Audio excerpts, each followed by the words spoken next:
Attaché honoraire du Muséum d'Histoire Naturelle et membre de la 4e section de l'Académie.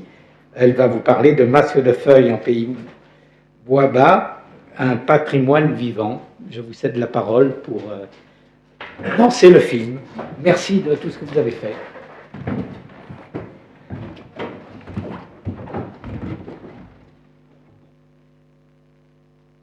Monsieur le secrétaire perpétuel, chères consoeurs, chers confrères, honorables invités, avec un mot tout particulier pour les Burkinabés qui sont venus de là-bas.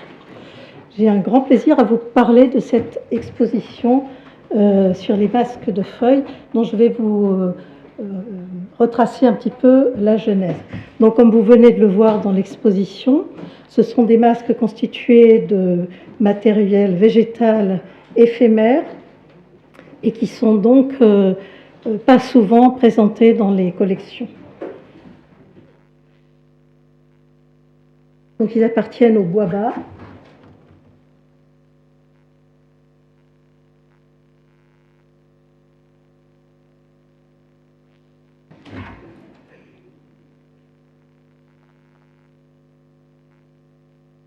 Voilà. Donc il y a eu... Non, c'est encore une... Pour revenir à la précédente, s'il vous plaît. Non, bon, passez. Il faut prendre la suivante. Voilà. C'est la précédente, excusez-moi. Cette exposition, elle a une histoire que je vais vous retracer rapidement. Tout a commencé avec un prix que nous avons reçu de la fondation d'entreprise NJ en partenariat avec le Musée de l'Homme, avec mon collègue Manuel Valentin qui n'a pas pu être présent aujourd'hui, qui est le responsable scientifique des collections d'anthropologie culturelle. Alors, nous avons proposé un projet qui s'appelait Vivre la perte de la biodiversité au Burkina Faso, et ce projet se penchait sur le problème que pouvait poser la raréfaction ou la disparition de certaines plantes qui étaient utilisées dans les rites, et plus particulièrement dans les rites faisant intervenir les masques sacrés du dos des Bois-Bas, ceux que vous avez vus et que vous allez encore voir maintenant dans l'exposition.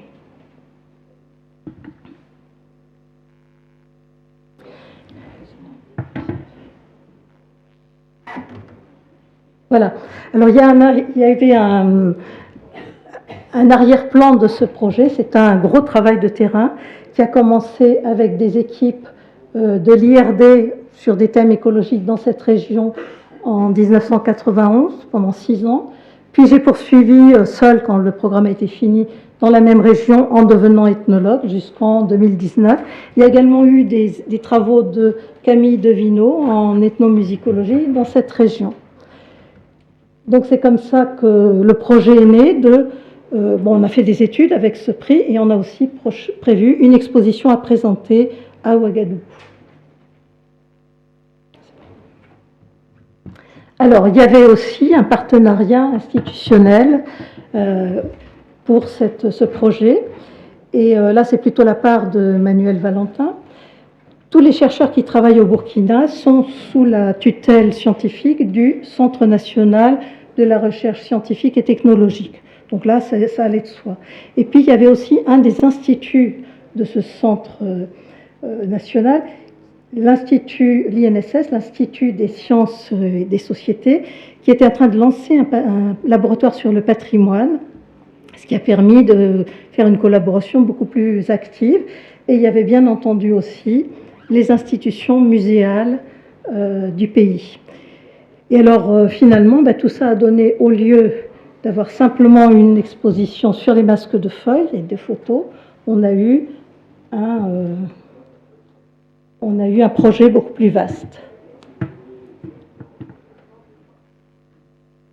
Donc c'est devenu, du fait de l'engouement de tout le monde sur place, un événement focus sur le bois mou qui a été parrainé par 2 ministres, par le maire de Ouagadougou, par diverses autres personnalités, et qui comportait, outre l'exposition que vous venez de visiter, la présentation de photos anciennes sur les mêmes masques, photos des années 50, la présentation d'instruments de musique, l'exposition d'autres types de masques de cette société, et puis des animations culturelles, sans compter un stand de documentation qui a été mis en place par le Centre d'information commun sur la recherche et le développement.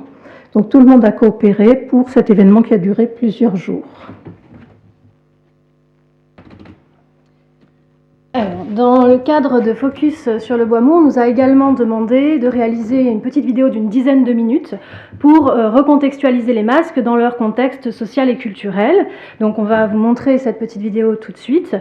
Simplement, je voulais préciser que ce sont des extraits qui ont été filmés par nous deux dans la région de Bondoukouy, et que donc ce film montre l'importance du rapport à l'environnement végétal de la société Boaba. Vous allez voir se succéder des tout petits extraits de la vie quotidienne et rituelle de cette société. Donc on va lancer la vidéo.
Il va se sérieusement détendre les règles.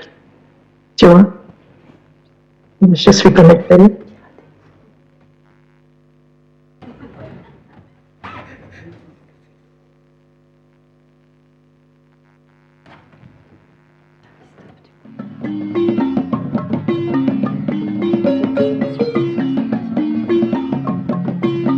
Je crois qu'il y a un problème technique. Les voix que vous avez entendues venaient d'on ne sait pas où, mais de l'invisible, pas de chez nous. Donc on va essayer de retrouver le fil. Voilà, ça c'est ce qu'on vient de regarder. Donc on peut passer. Et voilà, on m'avait demandé aussi pour la remise du prix NJ au lauréat suivant de préparer 3 minutes de film ciblé sur les masques du dos. Donc les voilà, vous aurez quelques redites, mais on s'en lasse pas de ces masques, vous l'avouerez. Donc, 3 minutes.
Voilà, vous avez... J'ai encore une petite, il y a encore quelques petites, voilà. Le fameux événement Focus sur les bois nouveaux s'est tenu dans le musée Georges Ouedraogo, le musée de la musique à Ouagadougou. Et vous pouvez passer la diapo.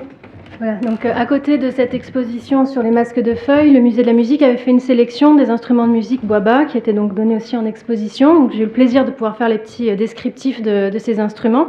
Et parmi eux, il y avait cette sitar Rado qui est reconnue dans la sous-région comme assez spécifique au bois-bas et qui est aussi intéressante puisque dans le passé, c'était une autre plante qui était utilisée pour faire cet instrument et que, avec la raréfaction de cette plante, sa presque disparition, elle a été remplacée par celle que vous voyez ici, avec les mêmes caractéristiques physiques, c'est-à-dire une tige suffisamment dure et pleine pour pouvoir à la fois servir de caisse de résonance, avoir une bonne résonance, et qu'on puisse en décoller une corde. Et aujourd'hui, depuis quelques années, cette nouvelle plante se trouve un peu dans la même situation, puisqu'elle se raréfie également, et les gens commencent à se poser la question de par quelle espèce on va pouvoir remplacer cette plante pour continuer à utiliser cet instrument. On peut passer. Voilà, donc en plus de ces expositions, comme on l'a évoqué tout à l'heure, dans cet événement focus sur le bois mou, il y avait également des conférences des scientifiques et une présentation par des communautés bois-bas de masques de fibres, comme vous pouvez le voir. Donc, au passage, on vous signale aussi de regarder la belle architecture soudanienne du musée de la musique de Ouagadougou. Et donc, je voulais simplement souligner que le choix de ces masques de fibres par les communautés bois-bas me semble intéressant dans la mesure où finalement ces masques bois-bas-là, qui sont le plus connus en Occident par les collectionneurs, mais aussi par les musées, puisque, on l'a évoqué déjà tout à l'heure, ces masques peuvent être conservés, ce qui est beaucoup moins évident pour les masques de feuilles que vous avez vus, feuilles fraîches que vous avez vus tout à l'heure. Et pourtant, dans le pays bois mou, ces masques de feuilles, dans la grande majorité du pays, ce sont ceux qui sont centraux dans le culte religieux principal des bois-bas, qui est le culte du Do. Alors cette exposition, elle est aussi intéressante puisqu'elle permet de souligner justement cet aspect éphémère et pas du tout fait pour être conservé des masques de feuilles, un aspect qui reste encore un peu méconnu, en Occident en tout cas, au sujet des masques d'Afrique de l'Ouest. Et puis, il y a eu des animations culturelles avec de la musique et des dégustations de mets bois-bas. Donc, ça a été une grande fête. Vous pouvez passer la dernière diapositive. Merci. Donc, je termine. Et pour conclure sur cette présentation, je dirais qu'on a pu comprendre qu'il est hors de question d'abandonner des rites parce que les plantes manquent dans l'environnement. Mais il est aussi important de noter que ces rites sont encore très vivaces dans la population. Ils sont ancrés, il y a un engouement de tout le monde, y compris les citadins, et ils témoignent d'un certain rapport au monde qui n'est pas le nôtre, qu'on a un peu de mal à comprendre, mais qui est toujours celui de la plupart des Africains de l'Ouest, je le crois profondément. Je vous remercie de votre attention.